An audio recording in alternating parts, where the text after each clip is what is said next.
Hi, I'm Diamond Brown. And I'm Yanni Clemens. And welcome to Le Film Club. We're back again for the final episode of the season. How you feeling? I'm feeling great. I know I mentioned it, but I should have definitely worn this shirt. For the last episode, should have definitely worn my Totoro shirt. Have you ever seen? No. Oh. Are you familiar with Miyazaki? I'm familiar, but not my thing. Great movies, but good message. So, nice. Yeah. Very warm fall movies. Nice. So, what have you been watching? More of the Vampire Diaries. Oh. I did watch a movie though. Brett Goldstein, who I'm a big fan of. He played Roy Kent on Ted Lasso. He just released a movie on Apple TV called All of You. It's a romantic drama starring him and Imogen Poots, who are like two British actors I love. And basically it takes place in this future where you can take a test to find your soulmate. Oh. And one of them takes it. They're best friends. Been best friends since like college days. One of them takes it. The other one is like, wish you hadn't taken it because I think we are each other's soulmates. And just like them kind of dealing with the consequences of the choice one of them made.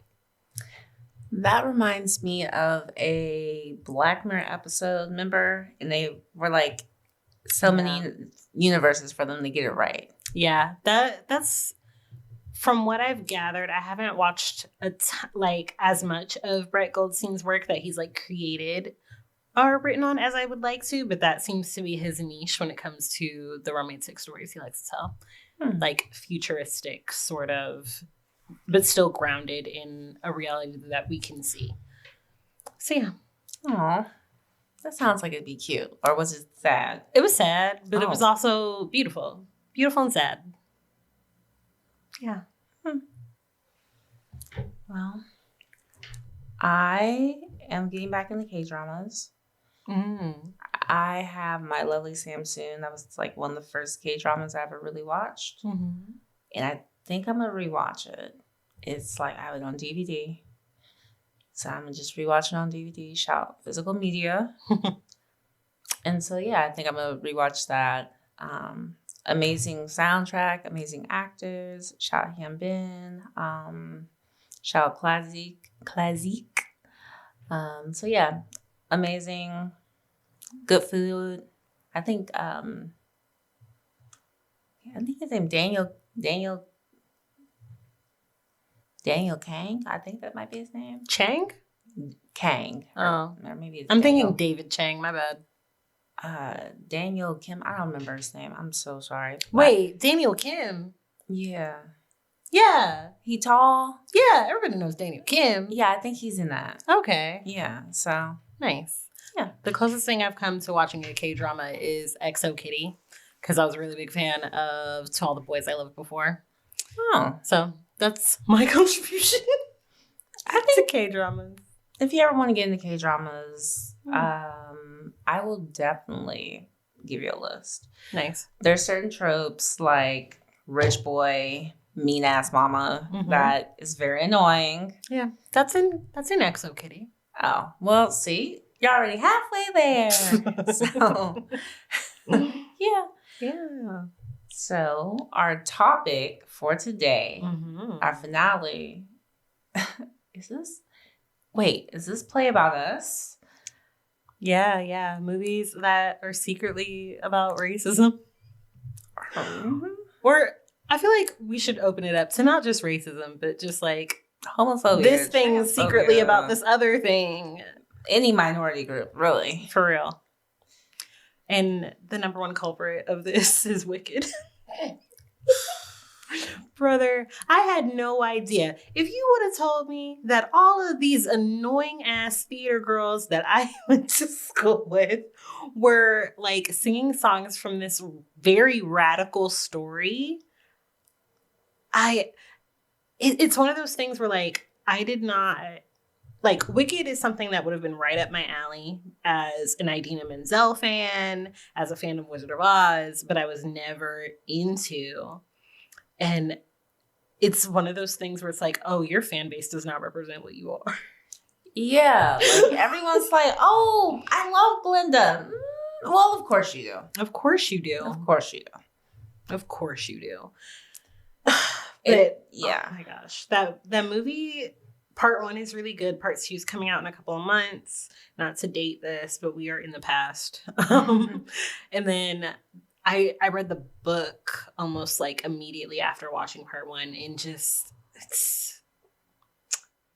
I can't believe they're making it in Trump's America. Yeah. I mean, perfect series, perfect movie.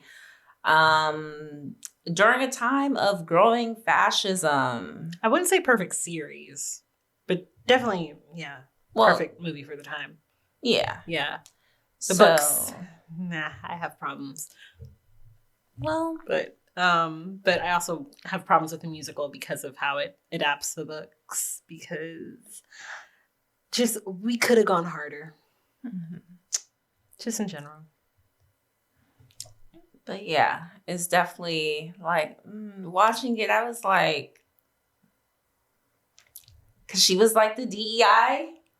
Yeah. Yeah. I do think it's crazy that it took this movie to depict Elphaba as a person of color when she's literally a person of color. Yeah.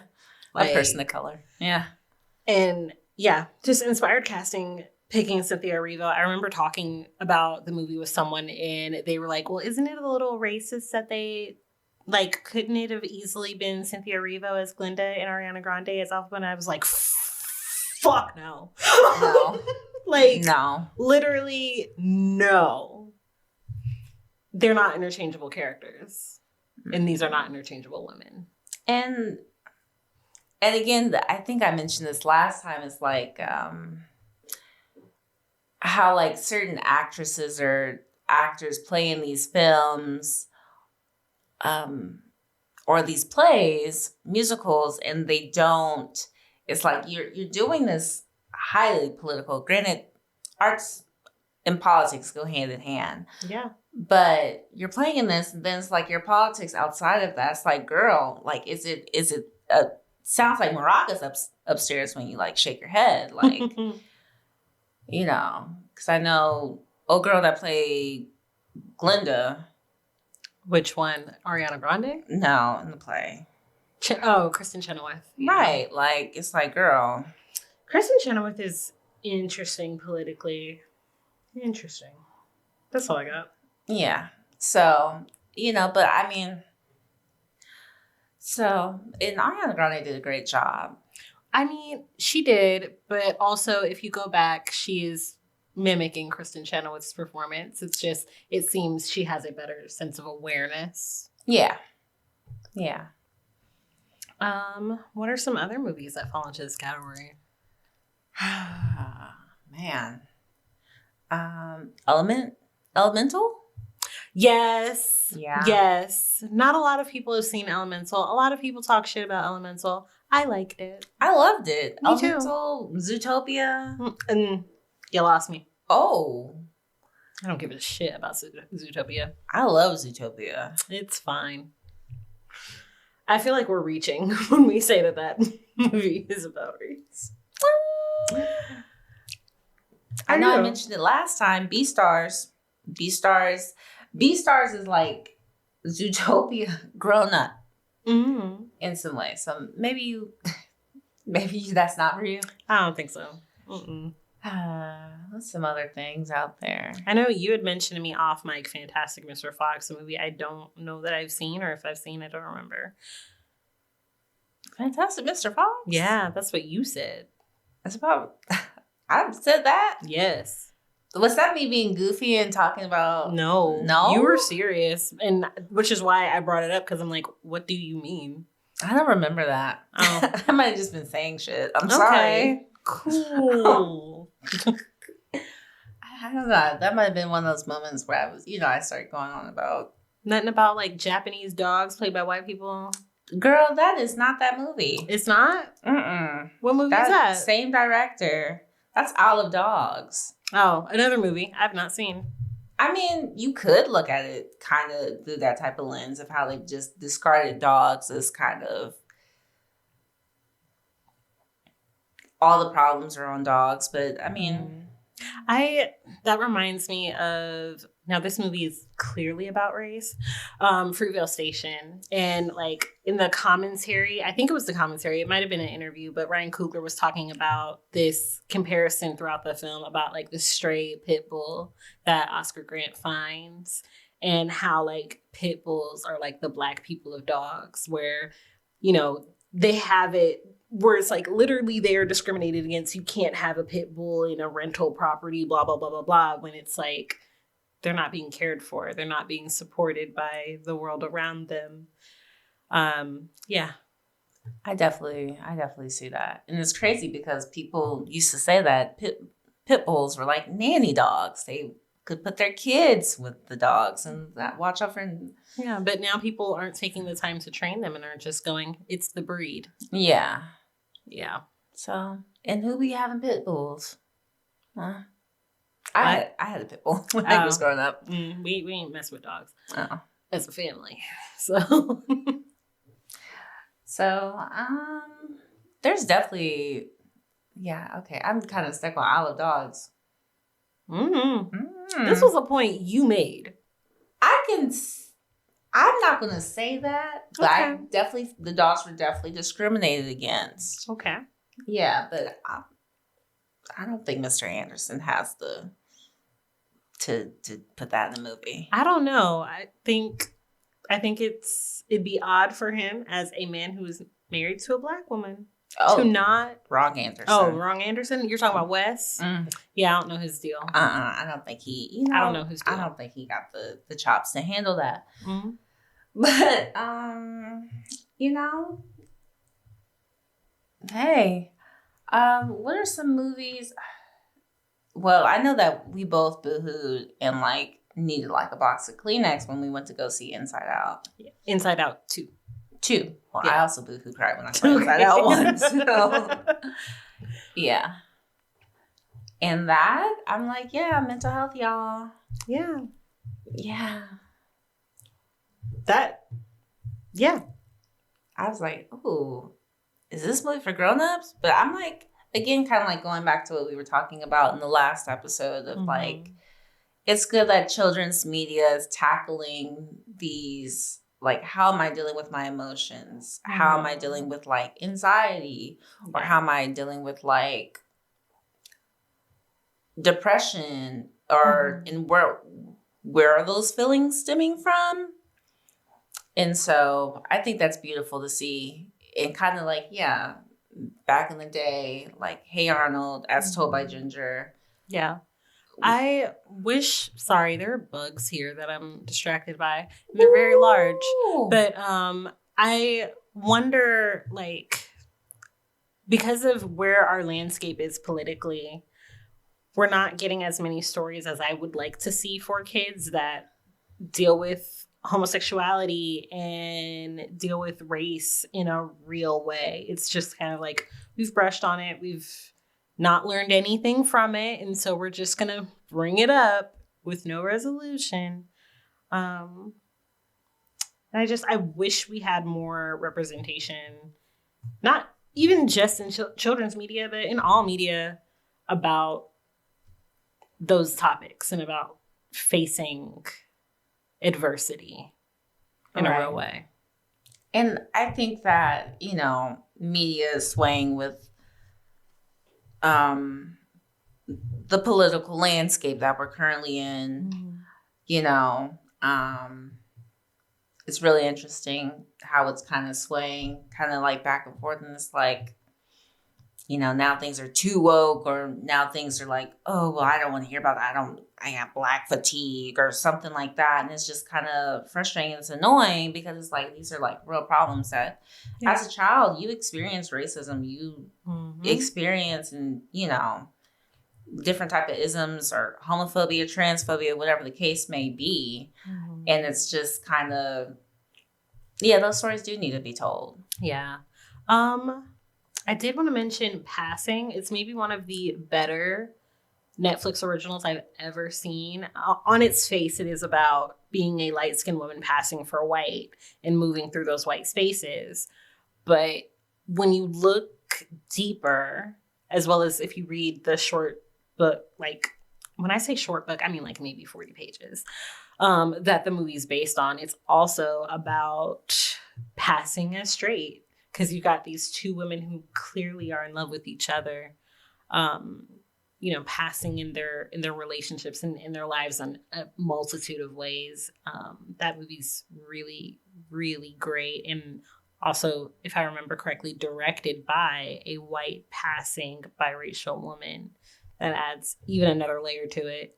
Mm-hmm. And the choice to cast two women who are clearly Black and make them film black and white so that you're kind of seeing like how these passing women look to other Black people as opposed to the white gaze of them. It's really interesting. I have not seen that. I've heard about the book though. Well, the movie's really good. It stars Ruth Negga and Tessa Thompson. A big critique online was, why would they cast these two women who are clearly Black? And it's just like, because we know us and it is from our perspective. So good. It's a movie that sticks with me. Yeah. I definitely see that. I forgot that Ruth Negga was in that. Yeah. That was a big year for Ruth Negga. Mm-hmm. I was thinking she was in something else around that time. Might have been that movie, that Loving versus Virginia movie. There we go. But yeah. I don't know.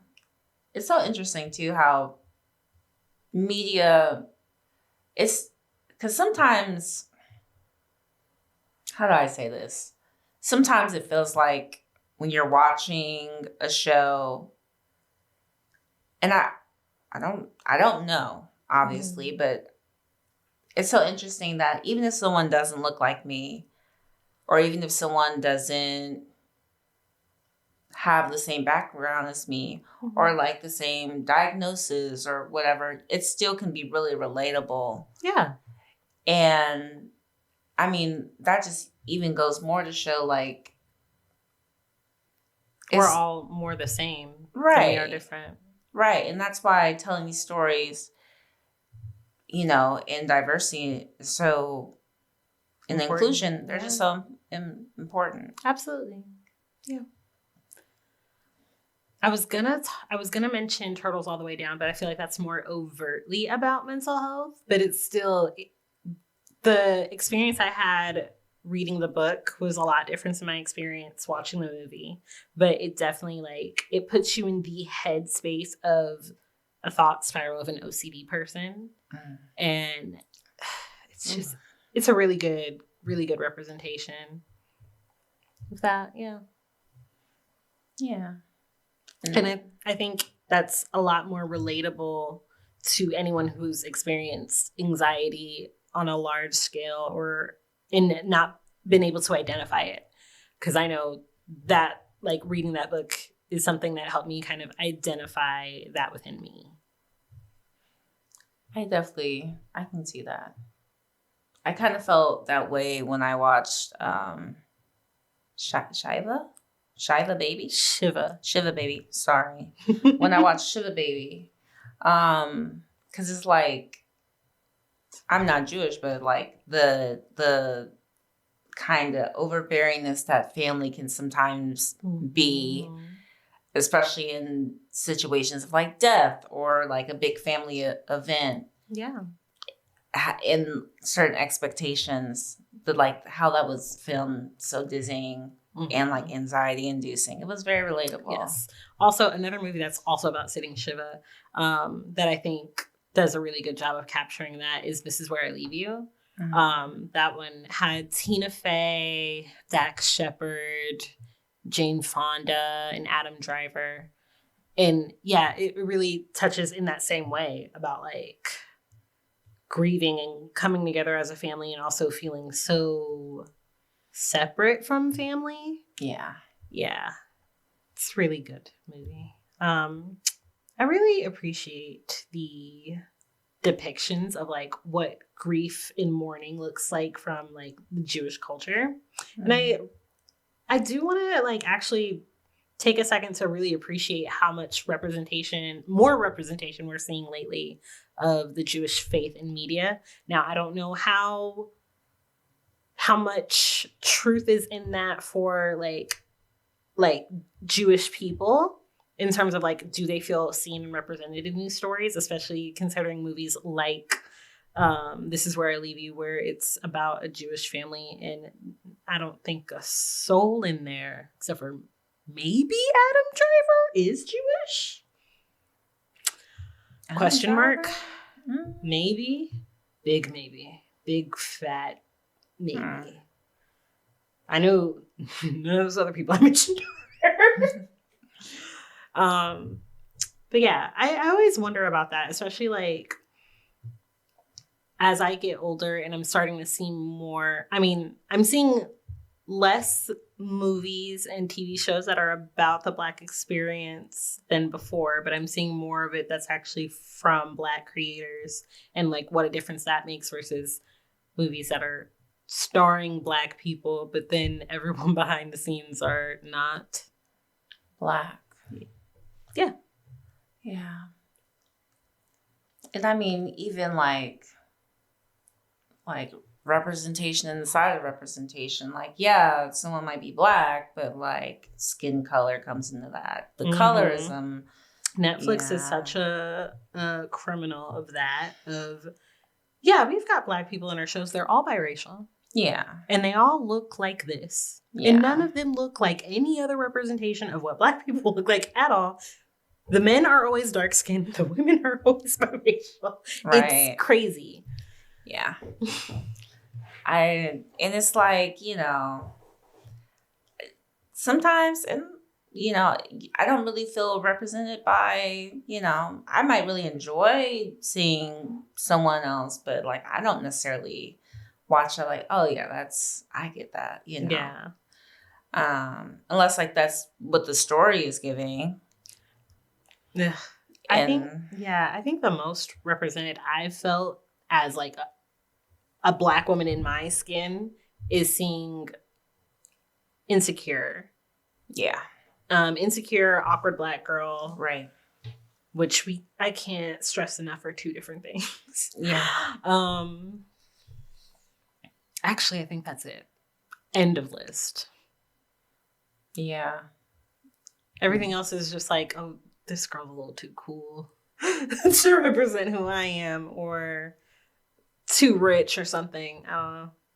Awkward Black Girl was such a, like, watching that was like looking in the mirror. Like, oh damn. Mm-hmm. That was, I might have to revisit that. Like, it was funny. It was cute. It was like all these things, like, Issa really put her damn foot. Yeah. In that. And we're always super grateful for Issa Rae and the story she tries to tell. Absolutely. And the story she does tell. Justice for rap shit. I hate that got canceled. What the hell? I mean, listen, that wasn't my story. I couldn't relate at all. Oh, absolutely not. However, I was having my time. I was having a time watching that. Yes. The story of the City Girls. For a lot of people don't know that rap shit is based on the City Girls, JT and Young Miami. Yeah. And yeah, that was a phenomenal show. People were watching it. Why did it go away? Because Warner Brothers was like, we're not really going to cater to Black people anymore. I don't know if you've noticed that, but like around the same time that they canceled rap shit, they canceled everything that they were putting out with Issa Rae, specifically, who they had an overall deal with, as well as everything that was geared toward people of color, not just Black people. There was like so much like Latina content that all just went away all at the same time. And it was around the merger with Discovery. Interesting. Yeah. They pulled the You People Network. Basically, well, CW. What they really did was, and like, So their pitch deck got leaked. And so it was really just like, here's TV for women. Here's TV for men. It's just going to be women's murder shows in DC. And that's basically it. Yeah. Interesting. That's the business, I guess. Yeah. Yeah. I'll tell you a show I watched and I could not relate a bit, and they were getting on my nerves. I know I brought it up before, but Sex and the City. I love Sex and the City. Love it. Hate it, and just like that, I'll hate that movie or hate that show till the end of time. That and Sex and the City 2 can go to hell. Oh. I was like, oh, I'm 30 now. Maybe it might be a little relatable. I was like, you've also been in a committed relationship for like 10 years. Yeah, but still, like, no. Can't relate. No, them young ladies. Those ladies. Carrie was getting on my nerves. Well, yeah, that's the point of Carrie. Carrie is a narcissist. Carrie is the worst. But then sometimes I'm like, I've had Carrie tendencies, so let me not. She's a human. We all have. That's literally the point of a protagonist. That's all Carrie is. She's just the point of having a protagonist. Yeah, that was. I was like, oh girl, all this about. Well, am I gonna sleep big again? Oh girl, I gotta sleep. Yeah, I was like. I never understood what it was about Big, but then again, I look back at my own like past relationships and I'm like, I don't understand what it was about any of these men. So, child, don't get me started because you just be like, who was I thinking? Are you? Yep. I'm like, Also, it really, really annoys me. The like, Miranda could have always been a lesbian. I thought she was. No, she was straight up until and just like that. And they made a big deal about like basically her negotiating with herself to end up with Steve. Ultimately, they made it seem like she settled for Steve because like him and his one ball got her pregnant. And then they just in the first Sex and the City movie, we go through this arc of Steve cheating on her and her spending this year apart from him and then like taking a kid back and forth and all of this and how she's never going to take him back. Then they meet in the middle of the Brooklyn Bridge and it's all beautiful. All to just undo it by randomly making her an alcoholic and making her cheat on him with Carrie's non-binary coworker. It's so dumb. It's so dumb. It's crazy because when I really first watched it, I was like, I thought she was gay. And I mean, Cynthia Nixon is. Okay, so I was like, the actress is. Yeah. But the character is not. Okay. No. That character was straight lady. Well. The episode where she got jizz in her eye. Hilarious. Oh. At a workshop at that. It was hilarious. They were at a workshop that was all about like tantric sex. And the teacher was teaching by demonstration. She had her husband come out and lay on the floor. She was jerking him off and teaching these women how to do that. And Miranda leans in and he shoots right in her head. Oh. Watching that on cable for the first time was very funny. Or not on cable, but on like reruns on non-HBO was very funny because they never showed it. It was just implied. And so watching it for the first time and actually seeing it, it was like, oh my God. This show is way different than I thought it was. Oh. I remember when that happened on Insecure and I was like, honestly, always funny in media. Little come nigh. Yeah. It's always a good time. Wow. Ugh. Man. So we're at about the 30-minute mark. Oh, Yeah. Wow. Yeah. Do you have any parting words for our audience as we wrap up this season? I don't really think I have any parting words. Be safe. Take care of yourselves. Make sure you're in community with people. Free Palestine, free Congo, free Sudan. Yeah. Cool. Ditto. All right. Bye. Bye. You're listening to a podcast on the Roost Nest Podcasting Network, executive produced by the Nest Theater and Comedy Arts Center. Co-founded and funded by Rance Rizzuto and Tara DeFrancisco. For more information on the Nest Theater, go to nesttheater.com. Roost Nest Podcasting Network.